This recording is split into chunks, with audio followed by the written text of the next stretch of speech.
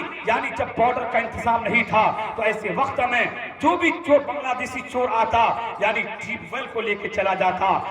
Mobile تو تھا ہی نہیں، یعنی گھر کے جو بھی ساز و سامان ہے، سونے چاندی جواہرات، یعنی یہاں تک کہ جانور، یعنی ایک انسان دودھ پینے کے لیے اگر جانور رکھا ہے، گائے رکھا ہے، تو اس گائے کی بھی سلامتی نہیں، یعنی وہ جانور کو بھی لے کے لوگ چلے جاتے تھے۔ یعنی عجب افراتفری کا ماحول تھا، یعنی بنگلہ دیش کے بارڈر کے لوگ کافی بے چینی محسوس کرتے تھے، بلکہ اگر میرے چچا لوگ اگر اس پیریڈ کو اگر اس کے ذہن پہ ہے تو شکل تک بھی ہمارے مسلمان محفوظ رہی تھے، یہاں کی کوئی قوم محفوظ رہی تھی، بلکہ ہمیشہ کبھی چور کا ڈر، کبھی ڈاکوں کا ڈر، یعنی دل میں ہمیشہ یہ ڈر رہتا تھا کہیں بنگلہ دیش سے چور نہ آ جائے اور ہمارے ساز و سامان کو لوٹ کر لے کے نہ چلا جائے، ہمیشہ ڈر و خوف رہتا تھا۔ لیکن جب سے بنگلہ دیش بارڈر کا قیام ہوا، پھر ہمارے ہندوستان کے یہ نوجوان جب سے وہاں ان کی تعینات ہوئی، میں سلامی پیش کرتا ہوں ہمارے ہندوستان کی آرمی ڈپارٹمنٹ کو، یعنی ہندوستان کی ہر ڈپارٹمنٹ کو میں سلامی پیش کرتا ہوں کہ جو ہماری حفاظت کے لیے، یعنی ہم تو یہاں آرام سے سو رہے ہیں، ہماری قوم سو رہی ہے، پورا ہندوستان سو رہا ہے، لیکن بیچارے نوجوان یعنی پوری رات اس بارڈر میں اپنے بندوق لے کر کے ہماری حفاظت کرتے ہوئے نظر آتے ہیں۔ میں ان کی سلامتی کی دعا کرتا ہوں۔ حضرات غور فرمائیں، جب سے یہ ہمارے آرمی ڈپارٹمنٹ کے لوگ اس بارڈر میں ان کی تعینات ہیں، تب سے ہمارا یہ پڑوسی ملک جس میں ہم اور آپ رہے ہیں، یعنی بنگلہ دیش کے بارڈر میں جو ہمارے لوگ رہتے ہیں، بہت ہی امن و سکون کے ساتھ ہے۔ میں آپ سے سوال کرنا چاہتا ہوں، جب یہ بارڈر نہیں تھا اور اس میں آرمی نہیں تھی تو اور فوجیں نہیں تھی، اس وقت کس طرح سے دقتیں تھی؟ آپ کہیں گے مولانا اس وقت کافی دقتیں تھی۔ اگر میں پوچھوں یہ دقتیں کیوں تھی، آپ کہیں گے اس لیے کہ یعنی چور کو پکڑنے کے لیے اور کوئی بھی ہمارے پاس اسباب نہیں تھے، یعنی کوئی ایسا آدمی نہیں تھا جو چور کا تعاقب کرے اور چور کو سزا دے۔ لیکن جب سے یہ آرمی ڈپارٹمنٹ کا قیام ہوا ہے، ہماری جان کی حفاظت ہو چکی ہے، ہمارے مال کی حفاظت ہو چکی ہے، ہمارے گھروں کی حفاظت ہو چکی ہے، ہمارے ہندوستان کے لوگ آرام سے سو رہے ہیں، میری ماں سو رہی ہے، میری بہنیں سو رہی ہے، ہمارے گھروں کے لوگ سو رہے ہیں۔ اگر اس تفصیل کو آپ سمجھ گئے ہوں گے تو میرے پیارے